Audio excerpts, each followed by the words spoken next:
গত ১৪ মাসে যত ধর্ষণ এবং যত মহিলাদের উপর অত্যাচার, হত্যা আমরা দেখেছি, এটা হয়তো এর আগে আমরা এভাবে খেয়াল করিনি। আমি এখন সত্যি কথা বলতে গেলে কি এই ইন্টারিম গভর্নমেন্ট যেটা এই অন্তর্বর্তীকালীন সরকার, ইনারা ওনাদের পক্ষ থেকে হয়তো বা যতটুকু সম্ভব ওনারা কাজ করার চেষ্টা করেছে, কিন্তু একটি ডেমোক্রেটিক কান্ট্রিতে একটা ইলেক্টেড গভর্নমেন্টের যতটুকু পাওয়ার থাকে বা অথরিটি থাকে, একটা ইন্টারিম গভর্নমেন্টের ওইটার তুলনায় তো হয়তো বা অনেক কিছু ছিল না, যেই কারণে রুল অফ লটা যেটা ওই রকম সিচুয়েশন এস্টাবলিশ হওয়া দরকার ছিল, হয়তো ওনারা ওটাকে ম্যানেজ করে উঠাতে পারেনি, যেইটার সাফারার ম্যাক্সিমাম আনফর্চুনেটলি মহিলারা হয়েছে। গত ১৪ মাসে যত ধর্ষণ এবং যত মহিলাদের উপর অত্যাচার, হত্যা আমরা দেখেছি, এটা হয়তো এর আগে আমরা এভাবে খেয়াল করিনি। হয়তো ছিল কি ছিল না এটা বলতে পারবো না, প্রকাশে হয়নি, কিন্তু এখন প্রকাশে আসছে।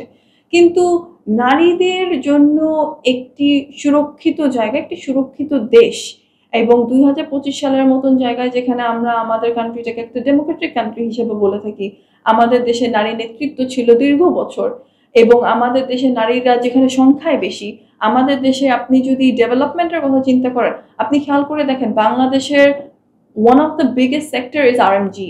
তো গার্মেন্ট সেক্টরে কিন্তু অবদান মহিলাদের বেশি। এই যে গার্মেন্ট সেক্টরে যে মেয়েগুলো কাজ করছে দিন রাত পরিশ্রম করে, এদের অবদান অনেক বেশি। তো এদেরকে সিকিউরিটি প্রোভাইড করা বা একটা সিকিউরড ওয়ার্ক এনভায়রনমেন্ট প্রোভাইড করাটা যে কোনো সরকারের দায়িত্বর মধ্যে পড়ে যায়। তো এই জিনিসটা এনশোর করা অতিরিক্ত গুরুত্বপূর্ণ, যেটা আনফরচুনেটলি গত কয়েক মাসে আমরা ওই পর্যায়ে দেখিনি। টানা তৃতীয়বার অর্জন করেছে দেশের সেরা সুপার ব্র্যান্ড স্বীকৃতি Bashundhara tissue.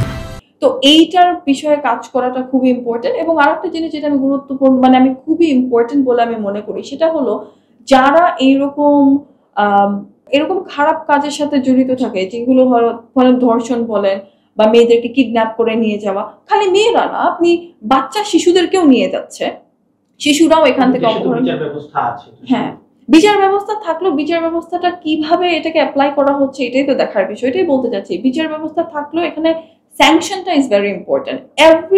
Every action must be couple with a sanction.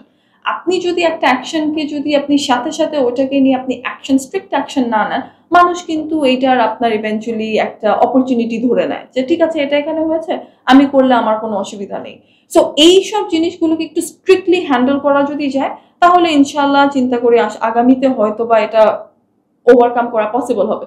কিন্তু নারীদের জন্য আপনি রাস্তায় যদি সেফলি না বের হতে পারেন, আপনি একটা অফিসে যাবেন, আপনি সেফলি যদি না যেতে পারেন, আমার ঠিক খেয়াল নেই, বাট আমি একটা আর্টিকেলে পড়েছিলাম যে কোন একটা এলাকাতে একজন পুলিশ কনস্টেবল, একজন lady police constable, she was harassed and she was raped by her male colleague.